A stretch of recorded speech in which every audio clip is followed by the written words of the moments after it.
എനിക്കൊന്നും ചെയ്യാൻ പറ്റില്ലെന്ന് പറഞ്ഞില്ലേ? ഡയറക്ടർ കൊണ്ട് തീരുമാനമാണ്. ടെർമിനേഷൻ നോട്ടീസ് തന്നാൽ അത് മാറ്റിട്ട് പോവുക. അതിനെന്തെങ്കിലും കാരണം വേണ്ടേ സർ? കാരണം എന്തെങ്കിലും ഉണ്ടാവുന്ന കുട്ടിക്കോളൂ. അതറിഞ്ഞാലേ എന്റെ ഭാഗത്തുനിന്നുള്ള തെറ്റെന്താണെന്ന് എനിക്ക് മനസ്സിലാവുള്ളൂ. ആവശ്യമില്ലാത്ത കാര്യങ്ങൾ അന്വേഷിക്കുന്നതാണ് മാനസയുടെ ഒരു തെറ്റ്. ഈ പത്രത്തിന് മാനസയുടെ സേവനം വേണ്ടാന്ന് പറഞ്ഞാൽ പിരിഞ്ഞു പോവുക, അത്ര തന്നെ. എങ്കിലും ഇത്ര നാളെ ഈ പത്രത്തിന് വേണ്ടി ഞാൻ കഷ്ടപ്പെട്ടതല്ലേ? അതൊക്കെ എനിക്കറിഞ്ഞൂടെ? ഇതുകൊണ്ടൊന്നും തന്റെ ഭാവിക്ക് ഒരു കുഴപ്പമില്ല. മാനസയ്ക്ക് കഴിവും അത് ഉപയോഗിക്കാനുള്ള ധൈര്യമുണ്ട്. അവസരങ്ങൾ താനേ വന്നോളും. ധൈര്യമായിരിക്കും. എന്തായി? കാര്യങ്ങളൊക്കെ പറഞ്ഞു. വളരെ വിഷമത്തോടെ പോയത്. അത് സാരമില്ല. വാസ്തവത്തിൽ മാനസ് നമ്മുടെ സ്ഥാപനത്തിൽ ഒരു അസറ്റായിരുന്നു. വാര്യർക്ക് അറിയാമല്ലോ, ഇത് എന്റെ മാത്രം താല്പര്യമല്ല. ഇനി അവളിവിടെ വർക്ക് ചെയ്താൽ അത് ഈ സ്ഥാപനത്തിന് തന്നെ അപകടമാണ്. ഒരു ജേർണലിസ്റ്റിനേക്കാൾ നമുക്ക് ആവശ്യം നമ്മുടെ സുഹൃത്തുക്കളാണ്.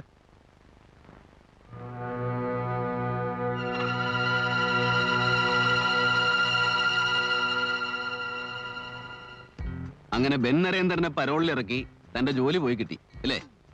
അന്ന് കാര്യകാരണങ്ങൾ നിരത്തി താൻ എനിക്കൊരു പാലം തീർത്തന്നില്ലേ സമൂഹത്തിലേക്ക് ഇറങ്ങിച്ചെല്ലാൻ? ഇപ്പൊ എന്തായി? ഇതുകൊണ്ടാണ് പുറം ലോകത്തേക്ക് ഞാനില്ലെന്ന് പറഞ്ഞത്. ജയിലിനകത്തുള്ളവരെ നമുക്ക് തിരിച്ചറിയാം. കുറ്റവാളികളെന്ന് മുദ്ര കുത്തപ്പെട്ടവരാണ് അവർ. പക്ഷെ പുറത്തുള്ളവരോ?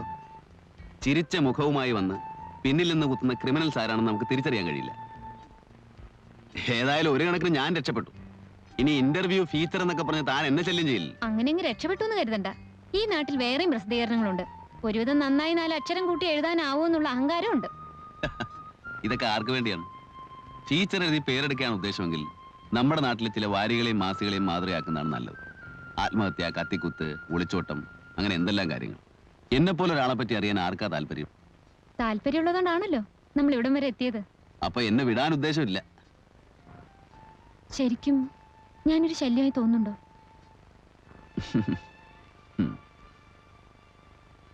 തുറന്നു പറയണം. തുറക്കാനും അടയ്ക്കാനും ഒന്നും എനിക്ക് സമയമില്ല. തിരിച്ചു പോകാൻ ഇനി വളരെ കുറച്ച് ദിവസങ്ങളേ ഉള്ളൂ. എന്റെ മനസ്സിൽ പല പദ്ധതികളും ഉണ്ട്. പരോള് നീട്ടാനായിരിക്കും. വേണ്ട, ഇപ്പൊ തന്നെ ദിവസങ്ങൾ കൂടുതലായിട്ടാണ് എനിക്ക് തോന്നുന്നു. അതല്ല, ശിക്ഷ ഇളവ് ചെയ്യാൻ പറ്റുമെന്നാണ് എന്റെ ശ്രമം. ബെൻ നരേന്ദ്രന് കിട്ടിയ അവാർഡ് അപ്രധാനമായ ഒന്നല്ല. മന്ത്രിമാരിലും ഉദ്യോഗസ്ഥന്മാരിലും സഹൃദയത്വമുള്ളവർ കാണുമല്ലോ. ഒരു പെണ്ണ് വിചാരിച്ചാ ഇതൊക്കെ സാധിക്കുമെന്നായിരിക്കും. ഇത് മാത്രമല്ല, ജനുവിന്റെ മരണത്തെപ്പറ്റി ഒരു അന്വേഷണം ഉണ്ടാക്കണം. മിസ്റ്റർ ജോൺ സക്രയെ പോലുള്ള സാക്ഷികളുള്ളപ്പോ നമുക്ക് പലതും ചെയ്യാൻ സാധിക്കും. മാനസ ഒരു സാധാരണ പെൺകുട്ടിയല്ല.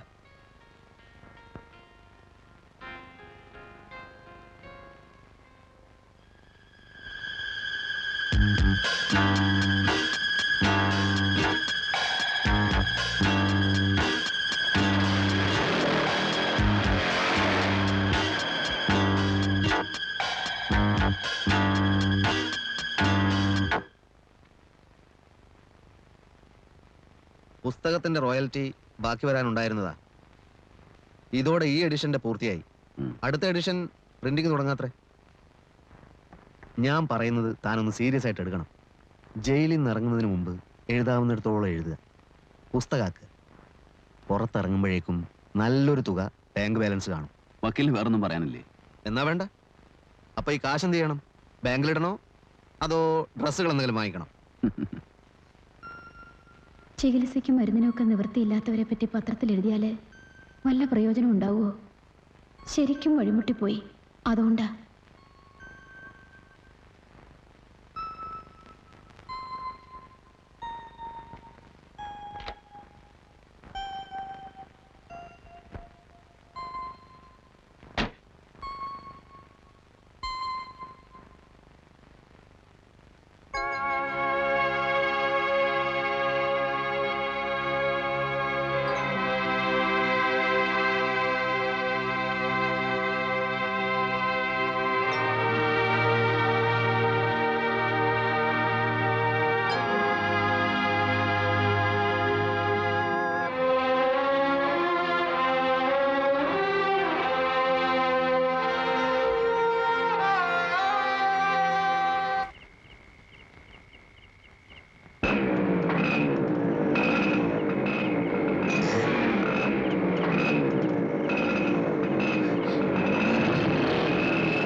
ഹോസ്റ്റലിൽ കൊണ്ടുവിടാം.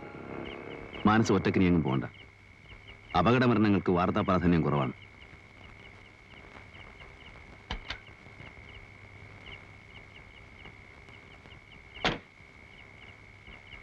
ഞാൻ വന്നത് ഒരു കാര്യം പറയാൻ വേണ്ടിയാ. നമ്മുടെ സക്കറിയ സാർ മരിച്ചുപോയി.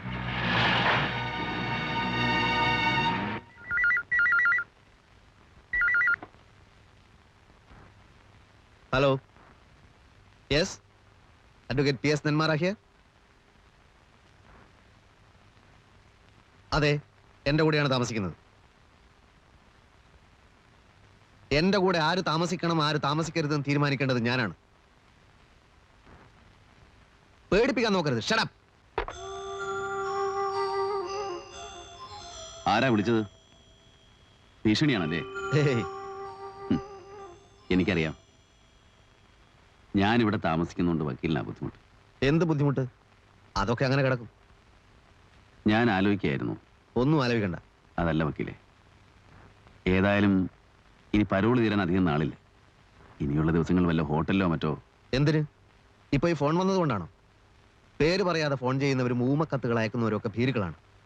എന്നെ അവർ ഒരു ചുക്കും ചെയ്യില്ല.